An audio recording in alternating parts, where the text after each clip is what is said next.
크게 줄이겠다. 3월로 거의 99% 못 박는 듯한 발언을 했고요. 일시적 인플레 아니다. 긴축적이다. 유일하게 유동성 공급해주던 쪽이 다음 주는 쉰다는 게 있습니다. 반대 매매가 나오게 되면 그때는 정말로 더 이상 팔 사람이 없는 증시더라. 한경 글로벌 마켓 한글말 구독자 여러분 안녕하세요. 한국경제신문 허랑 기자입니다. 미국의 통화정책을 정하는 연방공개시장위원회 FOMC 정례회의가 오늘 새벽에 끝났는데요. FOMC 내용을 하나하나 뜯어보면서 국내와 미국 증시에 몰아칠 파고를 살펴보도록 하겠습니다. 한국밸류 운용 1등 펀드 매니저에서 유튜브 채널 86번가의 주인장으로 변신한 정광우 차장님 나오셨습니다. 안녕하세요. 네, 안녕하세요. 오늘 새벽에 끝난 정례회의 이후에 제롬 파월 연준 의장의 기자회견 어떻게 보셨어요? 네, 사실 이게 조금 앞쪽에서는 성명서만 나왔을 때는 비둘기적이었고요. 근데 인터뷰에서는 매파적인 게 나오면서 그러면서 주가도 거기에 굉장히 격렬하게 반응하는 모습을 보였습니다. 오후 4시에 성명서가 발표될 때는 그때 보시면 증시가 이미 나스닥은 2% 정도 오르고 있었는데 내용 자체가 비둘기적이라는 점이 테이퍼링은 예상대로 3월에 끝내겠다. 나왔었고요. 그 다음에 금리 인상에 대해서는 연준이 쓰는 표현들이 있습니다. 앞으로 얼마 남지 않은 시기에 뭔가를 하겠다라고 할 때 넥스트라는 표현을 쓰면 확실히 다음에 하겠다. soon이라는 표현을 쓰면 앞으로 한두 번 안에 하겠다. 그 다음에 coming meetings라는 표현을 쓰면 앞으로 두세 번 내에 하겠다라는 건데요. 근데 요번에 이제 사람들은 3월 거의 확정적이니 시장도 그렇게 받아들이고 있으니 넥스트가 나오지 않을까 했는데 soon이 나왔습니다. 곧이라고 됐어요. 네. 그러니까는 3월이 가능성이 높기는 한데 상황에 따라 연준이 5월에도 해줄 수 있는 거구나. 그러니까 이제 좀 비둘기적으로 여겨졌던 거죠. 그 다음에는 이제 요번에 성명서 이외에 별도로 페이퍼를 또 연준이 낸 게 있는데 연준 대차 대조표 규모 감소 원칙이라는 자료입니다. 여기에서는 대차 대조표 축소는 기준금리 인상 이후에 시작될 것이다. 라고 못 박으면서 만약 3월에 금리 인상이 있으면 그러면 5월에 빠르면 QT가 있을 수 있다. 그러니까는 이 부분이 동시에 오는 것은 아니구나. 거기서의 또 약간의 안도감 이런 것들이 있었던 것 같습니다. 그래서 이게 성명서 나오고서는 또 추가로 1%가 증시가 올랐었어요. 근데 이게 조금 곰곰이 보니까 약간 매파적인 게 보이는 거죠. 성명서에서도. 그 뒤에 살짝 내려오기 시작하는데 그게 뭐냐 보니까는 이번에 새로 페이퍼가 나온 대차 대조표 규모 감소 원칙 거기 자료를 바라보니까 대차 대조표 규모를 크게 줄이겠다. 그러니까 significantly라는 표현이 있는 거예요. 그러니까 그전에는 조금 줄였거든요. 금융위기 이후에 QT를 17년부터 할 때는 4.5조 달러까지 북이 커졌다가 0.7조 달러를 줄이고 끝났어요. 근데 지금은 8.8조 달러까지 올라가 있는데 혹자들은 이거를 4조 달러 이상도 줄일 수 있는 거 아니냐. 그런 아주 이제 무서운 이야기를 하고 있죠. 얼마나 줄일지를 공식적으로 연준이 이야기한 적이 없는데 처음으로 나왔는데 근데 그 규모가 진짜 클 수가 있는 거구나. 그래서 장이 살짝 한 0.5 빠지더라고요. 그러고서 이제는 인터뷰가 시작이 됩니다. 제롬 파월 의장의 기자회견이 시작이 됐죠. 이 회의가 끝나고 나서 성명서랑 인터뷰하고 3주 뒤에 의사록이 나옵니다. 그 연준 멤버들의 다른 사람들의 생각도 녹아 있는 건데 그게 보통 나오면은 오히려 온도차가 알고 보면 회의의 내용은 매파적이었는데 파월은 나와서 좀 비둘기적 얘기를 마사지라고 가는 거죠. 그랬는데 이번엔 반대가 되었다고 할 수가 있는 것이죠. 그러니까 어떤 구체적으로 있었냐면 일단은 인터뷰를 할 때 모두 발언이 있습니다. 처음에 이제 인터뷰 시작 직전에 파월 의장이 성명서에다가 부가적으로 살을 붙여서 말하는 게 있는데 여기서 임금 인플레이션 나선형에 대해 가지고 위험에 대해서 언급을 합니다. 이게 거의 처음이라고 할 수 있는데요. 공식적으로 이야기를 한 거는 이거는 뭐냐면 인플레이션이 저희가 일시적인 거라는 것, 에너지 가격이나 공급망 이런 거를 넘어서서 전통적인 인플레이션을 불러일으키는 거는 저희가 필립스 곡선이라고 경제학 배우시면은 첫 강의에 들으셨을 거예요. 그 필립스 곡선이 사실은 80년대 이후에는 무너졌었거든요. 근데 이게 되살아날 수 있다. 그러면은 실업률이 떨어지면 그 자체가 인플레이션을 일으킬 수 있다. 그래서 이게 이제 프라이스 인플레이션 나선 구조다 이런 얘기를 하는데 그 걱정을 합니다. 근데 이거는 구조적 인플레라는 이야기를 돌려 하는 거거든요. 그러니까 인플레 걱정을 좀 하는구나. 그 다음에 금리 인상에 대해서는 아까 수은이면 3월 혹은 5월이잖아요. 근데 3월을 생각하고 있다. 약간 3월로 거의 99%못 박는 듯한 발언을 했고요. 매번 회의에서 또 인상이 혹시 있지 않을까. 그러니까 시장에서는 3회 내지 4회 정도 연간 인상이지 않을까 했는데 이제 1월에 안 했으니까는 7번 남은 거잖아요. 근데 파월 의장이 모든 그 회의가 살아있냐 그 질문에 대해서 딱히 부정을 안 해버립니다. 7번 다 할 수 있다는 거고 그 다음 사람들 걱정이 이제 50bp 인상도 혹시 할 수 있느냐 이게 2000년 이후로 없었거든요. 예, 거의 20년 넘게 없었습니다.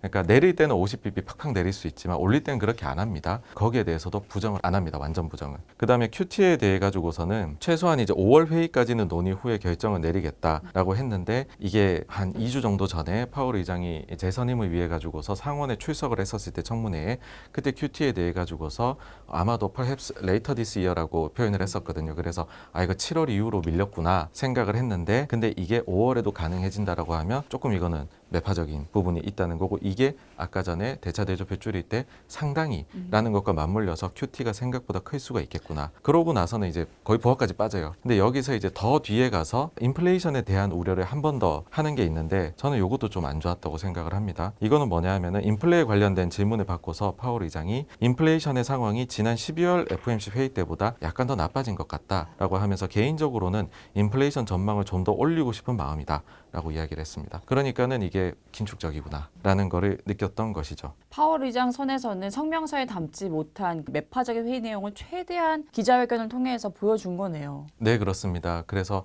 3주 뒤에 나올 아마 의사록에서는 내부적으로 좀 갑론을박이 있었던 것이 나타나지 않을까 생각됩니다. 지금 같은 경우에는 왜 이렇게까지 속도가 빠를까? 뭔가 뒤에서 누가 쫓아오는 것처럼 하고 있잖아요. 점점 가속도를 내고 있습니다. 그거는 이유는 인플레이션이 생각보다 일시적으로 여겼는데 너무 계속 지속적으로 높게 나온다. 예, 그게 포인트라고 봅니다. 결국에는 이 파월 의장이 시장의 예상보다도 또 혹은 기대보다도 더 매파적인 발언을 쏟아낸 이유는 이 악성 인플레이션, 구조적 인플레이션이 자리하고 있다. 그럼 이 구조적 인플레이션 얘기를 조금 더 들어가 보면 이게 정말 그러면 뭐 70년대 우리가 말하는 그 스태그플레이션의 가능성도 정말 제기될 수 있을 만큼의 위험성이 있는 건가요? 이제 그때하고 좀 데자뷰이다. 그때랑 너무나 비슷한 부분이 있는 것 같다라고 사람들이 이야기를 하는 부분이 있습니다. 그러니까 당시에 인플레이션, 소위 악성 인플레이션을 잉태하게 되었던 계기는 65년도에 린든 존슨 대통령이 이제 위대한 사회라는 정책을 펴면서 그때 사실 지금 현재 미국의 이런 복지 정책들 그런 것들이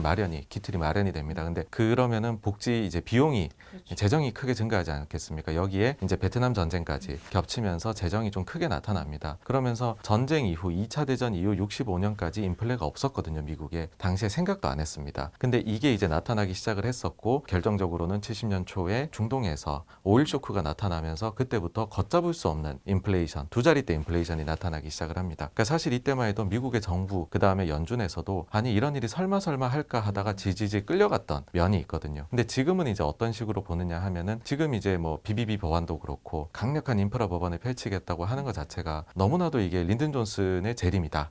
그런 거를 바이든 대통령한테서 지금 느끼고 있는 부분이고요. 예, 그런 재정 정책이 결국에는 인플레를 이끌 수 있는 것 아니냐.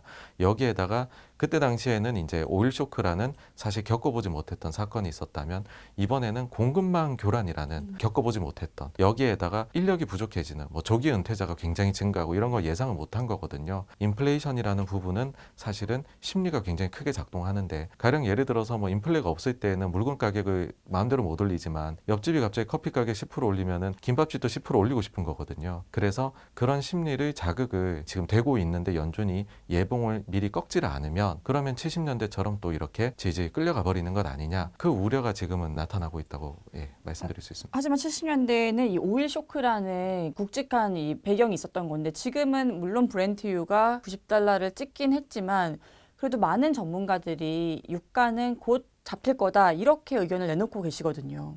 네, 이게 상당히 복합적입니다. 사실 아무도 정확히 모른다라는 게 정답일 것 같아요. 그러니까는 이제 코로나라는 환경 때문에 정말로 이게 공급이 어느 정도로 이 영향을 때문에 안 되는 건지 아니면 이게 이제 그린으로 넘어가기 위한 과정에서 소위 자초자산 쪽으로 투자가 없어져서 그런 게 있는 건지 아니면은 이게 정말로 최근에 불거져 나온 우크라이나, 러시아 같이 지역적인 이런 좀 정치적인 이슈 때문인 건지 여기에 대해서 아무도 확신을 못하는 상황에서 근데 이제 유가는 슬금슬금 올라가고 있는 것이죠. 그러니까 지금 사실 딱 하나를 보셔야 된다면 어떻게 하면 증시가 좀 바닥을 잡을 수 있고 이게 좀 인플레에 대한 우려가 가실 수 있느냐 단기적으로라도 라고 하면 실은 인플레이션 지표는 한 달에 한 번 나옵니다.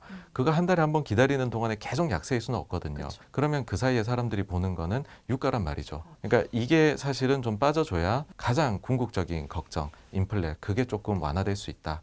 그렇게 봅니다. 매일 나오는 지표 중에서는 이 유가 지표를 잘 보면서 유가가 좀 빠져줘야 그래도 증시가 바닥을 다지는 중이구나라는 신호가 된다. 네, 그렇습니다. 그리고 아까 인플레이션에서 조금 더 말씀드리면 제일 안 좋은 형태가 임금이 너무 올라가 버리는 그러면 구조적입니다. 아까 말씀드린 임금 인플레이션이 스파이럴이 있는데 이거에 대해 가지고서 계속 질문이 나왔고 12월 FOMC 끝나고 질의응답에서는 파월 의장이 분명히 어떻게 얘기했냐면 임금도 올랐지만 지금까지 임금 상승은 인플레 상승의 주요 원인이 아니었다.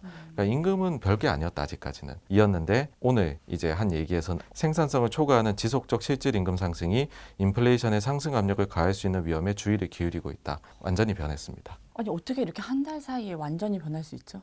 제가 볼 때는 이게 좀 정치적인 측면이 있다라는 거고 사실 제일 아쉬운 면은 뭐냐 하면 파월 의장의 연임이 빨리 결정되었어야 되는 것이 아닌가. 그러니까 사실은 파월 의장도 이런 얘기를 미리 하고 싶었을 수도 있다고 생각을 합니다. 근데 연임 결정이 다른 선임자들에 비해서 너무 늦게 되었고요. 그러다 보니까는 매로 가고 싶은데 비둘기로 분칠을 마구 할 수밖에 없었고 본인도 얼마나 되고 싶었겠습니까? 사실은 이거는 의회에서 뽑는 거거든요. 대통령이 선정을 하지만 그러다 보니까는 이게 저는 참 정치적으로 액션을 했다는 게 느껴지는 게 확정이 되자마자 11월 30일 그다음에 12월 1일에 상원 의회에 옐런 재무장관하고 같이 출석을 합니다. 거기에서 이제 현재 경제 상황에 대해서 질의응답을 하게 되는데 그때 이제 파월 의장이 대놓고 이야기를 하죠. 일시적 인플레 아니다. 이게 기억을 하실 겁니다. 그때부터 완전 변했다고 생각이 돼요. 연임이 되니까 그때부터는 이제 본색을 드러내면서 그 다음 12월에 있었던 FOMC 회의에서도 의사록이 딱 공개되었었던 1월 초부터 사실 글로벌 증시 급락세가 나타나고 있는 거거든요. 거기에서 QT에 대해 얘기까지 해버리니까 연임이 확정된 이후에는 매파적인 본색을 마구 드러내고 있습니다. 지금. 파월 의장이 오늘 인터뷰에서 이제 2015년 금리 인상 때보다 지금 미국 경제는 강하고 인플레이션 높다라는 발언을 한 걸 보면 이거를 사실 좋게 해석하자면 미국 경제가 좋아지니까 금리 인상하는 거다라고 해석할 수도 있지 않나 생각이 들어요.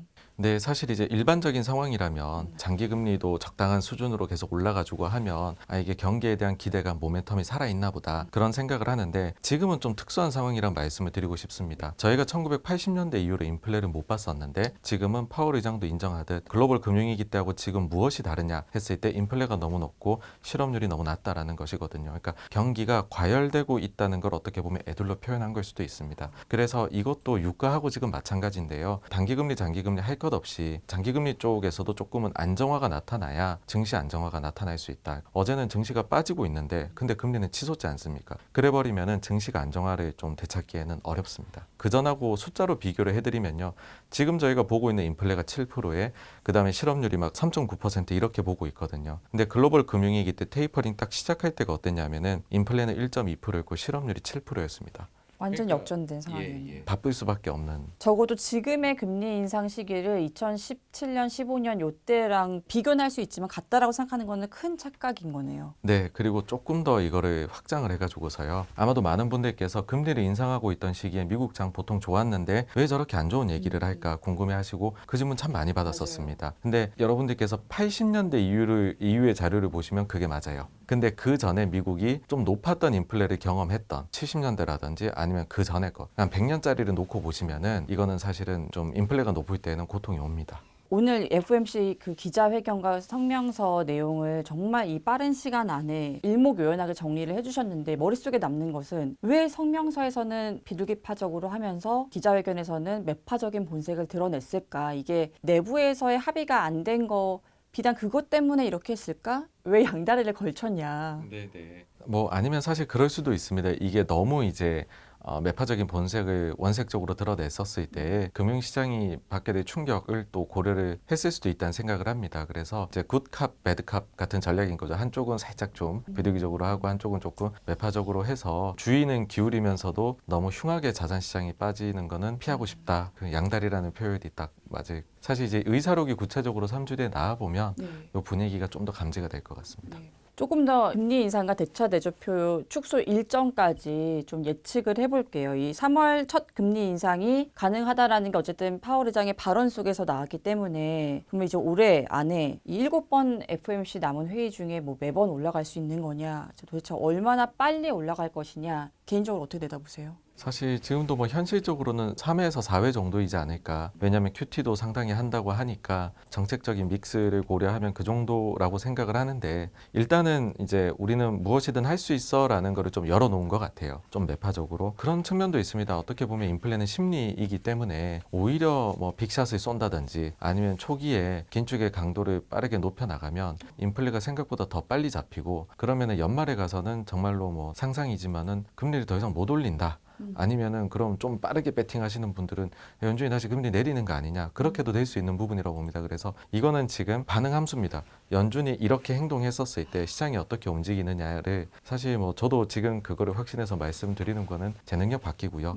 그 점이 어떻게 흘러가는지를 계속 면밀히 지켜볼 수밖에 없는 그런 상황이라고 봅니다. 반응 함수를 얘기를 하셨으니까 3월 FOMC에서 금리 인상을 강하게 얘기를 해주는 게 오히려 증시에는 좋을 수 있다. 네, 맞습니다. 빨리 빠졌다가 빨리 올라올 수 있다. 이렇게 생각하면 되는 거네요. 네. 사실 그걸 못해서 10년 넘게 고생했던 게 70년대이고, 반대로 이제는 뭐 그 뒤에 그걸 해결한 게 이제 80년 초에 폴 볼커의 정책일 텐데, 그때는 어떻게 보면 시장에 맡긴 거거든요. 우리가 너무 관여하지 않겠다. 그러면서 금리가 뭐 엄청나게 올라가 버리죠. 미국에서 최우량 뭐 채권들조차도 10% 중반대까지 다 올라갔었는데, 오히려 그러고 나니까는 이제 그때부터는 장기적으로 엄청난 이제 자산시장 랠리가 왔었습니다. 그래서 너무 어떻게 보면 시장을 갓난애기로 보지 말고 좀 자정적략이 있다는 거를 좀 생각하셔도 좋지 않을까, 그렇게 봅니다.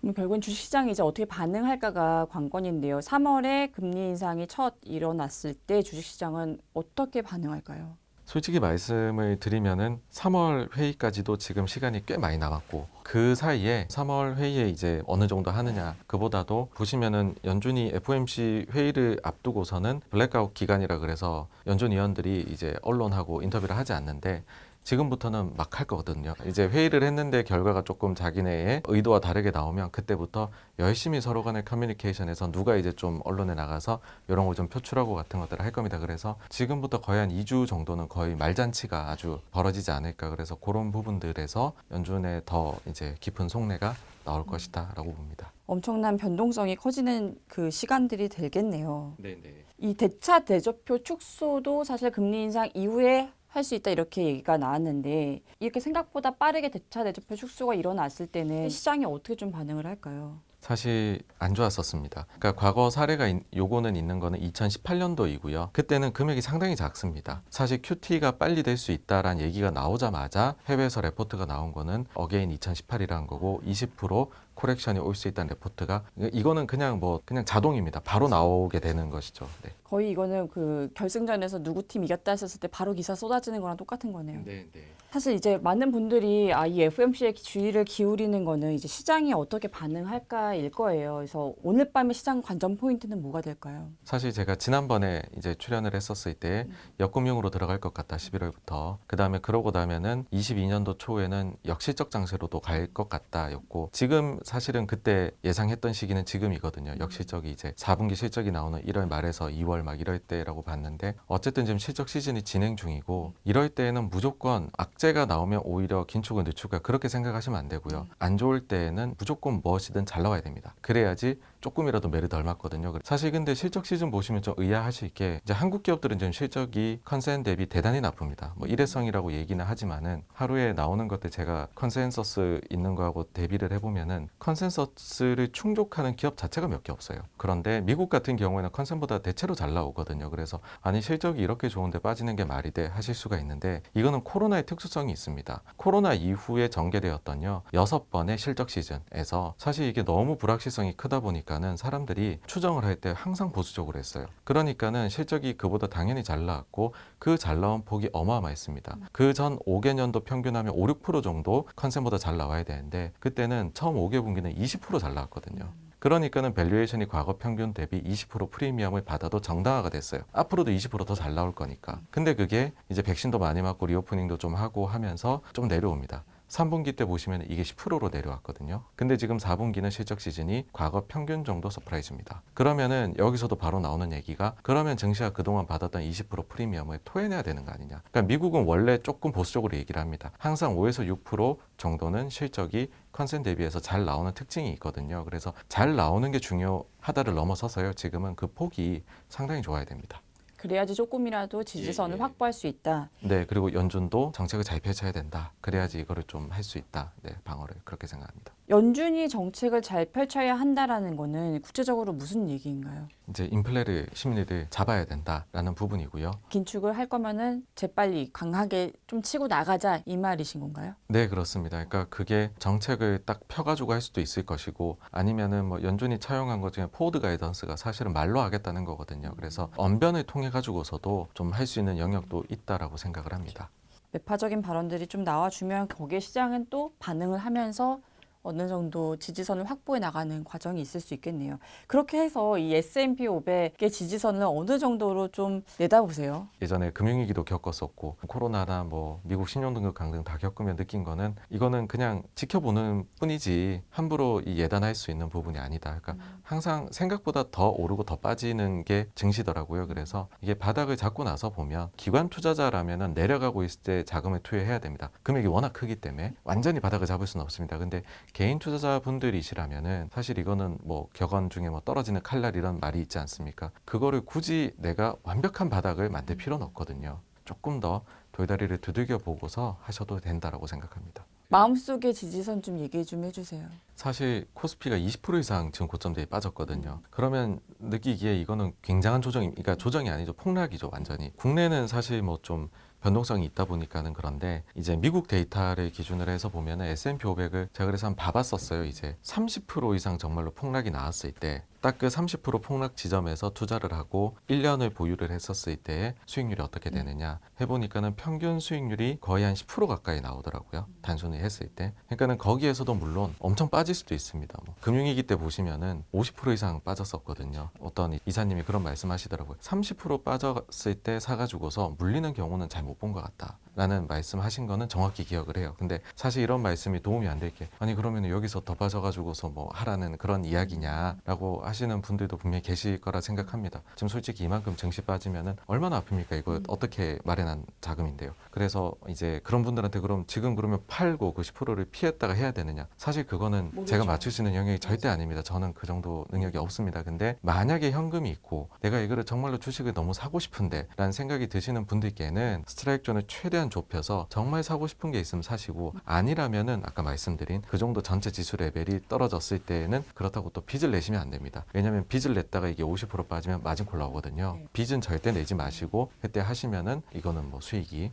확률적으로 그런 게 있었다. 이거 기억해 주시면 좋을 것 같습니다. 언제나 현금이 있는 사람이 좀 위너죠. 근데 지금은 이제 현직은 아니시지만 현직 펀드 매니저라면은 말씀하신 것처럼 뭐라도 지금 사셔야 되는 입장이잖아요. 그리고 네, 네. 주식을 갖고 있어야 되는 입장이고 그렇게 좀 돌이켜 보면은 뭘 사실 것 같으세요? 그러니까 뭐 최대한 현금이 있기를 바랬었을 것 같고요. 네. 그리고 그냥 제 주식이 타겟이 안 되기를 막 그냥 기도를 했겠죠. 왜냐하면 사실 기관 투자자는 장기라고 생각을 하시면 돼요. 많이 깔려 있습니다 이미. 모든 게 많이 깔려 있고 저희가 뭐 위기가 오거나 이런다고 해서 막 바꿀 수 있는 부분이 제한적입니다. 운이 좋기를이라고 기대를 했을 것 같아요. 왜냐하면 그게 제일 현실적이더라고요. 빠질 때. 여기서 말씀하시는 타깃이 되지 않기를 이란 말은 이제 마진콜 당하는 종목이 아니길 이 말인 거죠. 예, 그렇습니다. 이게 로스컷이 나오게 되면은 그 규정을 지켜야 되는 곳들이 워낙 많기 때문에 또 다른 로스컷을 부르게 되는 측면들이 있습니다. 그래서 그런 게 이제 아주 안 좋게 작동을 사이클이 돌아가게 되면 이 회사는 그렇게 빠져야 될 회사가 아닌데 더 빠지는 경우들이 있거든요. 뭐 과거에 금융위기 때가 이게 극심했었는데 회사는 문제가 없는데 금융위기 때 오직 매크로 이슈만으로 10분의 1 토막. 근데 그 주식이 이제 10년 지나놓고 보니까는 막 50배, 100배 가버리는 경우들이 있습니다. 그건 빠져야 될 이유가 없는 것이죠. 예, 그때 지금 상상도 못할 주식들이 동전주가 된 것들이 많았었습니다. 근데 그거는 정말로 말이 안 되는 과격한 과잉 반응이었었던 것이죠. 그거는 순수하게 그냥 매매였었다. 누군가가 그냥 팔아야 되는 사람이 많았었던 거다. 저희는 구정 설 연휴가 들어가잖아요. 다음 주 주말이면은 동계올림픽이 시작을 하게 되고 근데 다음 주 내내는 춘절 때문에 중국 증시가 안 열리게 되는 거죠. 그러니까 유일하게 유동성 공급해주던 쪽이 다음 주는 쉰다는 게 있습니다. 그러면은 누군가 바톤 터치를 해주기는 해야 돼요. 말로라도. 해줄 할 사람이 연준밖에 없나요, 지금? 일단은 그래서 요거를 조금은 워낙에나 박사급 인재들이 많으신 조직이고 지금까지 숱한 위기를 넘겨오셨던 곳이기 때문에 또 저희가 상상 못한 방법들도 있을 거라고 생각을 합니다. 그래서 이게 어쨌든 적당한 선에서는 좀 유지가 될 수 있도록 하는 무언가가 조금 있어야 되지 않을까라 생각합니다. 안 그러면 다음 주가 이게 굉장히 수급상으로는 좀 빕니다. 중국뿐만이 아니라 뭐 홍콩도 있죠. 한국도 설 연휴 그다음에 뭐 싱가포르나 아시아권이 사실 다 여기에 해당이 되거든요.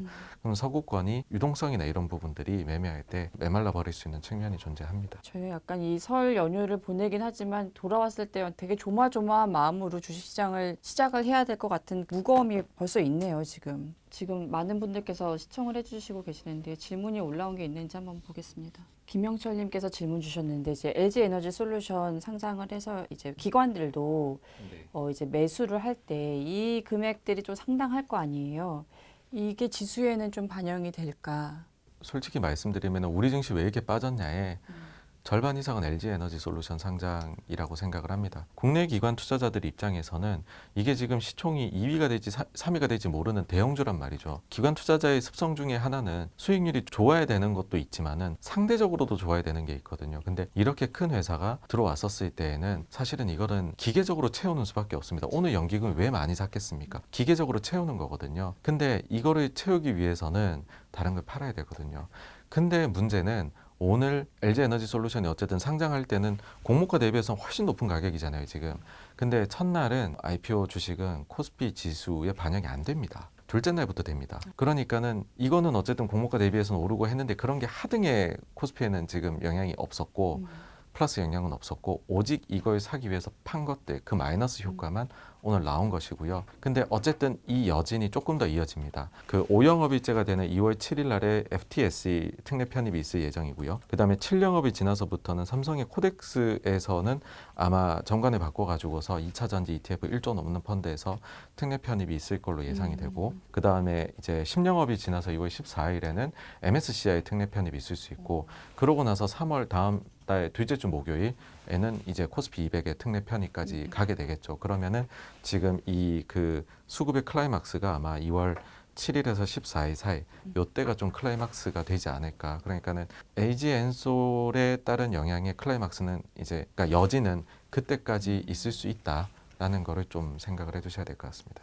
긴 시간 거의 1시간 10분 넘게 FOMC 하나하나 뜯어보는 것부터 해서 이 Q&A까지 다 살펴봐 주셨는데요. 정말 너무나 감사드립니다. 아닙니다. 별 말씀을요. 저희 시청해주신 우리 한글말 구독자 여러분들도 너무 감사드리고요. 86번가 채널도 많이 사랑해주시고요. 구정 연휴 좀 마음 졸이면서 있기보다는 그래도 가족들과 편안하게 좋은 시간 보내시면서 또 저희 돌아오는 다음 주에 열리는 좀 시장을 기대해보면 좋을 것 같습니다. 일단 오늘 밤 미국 증시가 정말 중요하다. 네, 그렇습니다. 네. 시청해주신 우리 한글말 구독자 여러분 너무나 감사드립니다.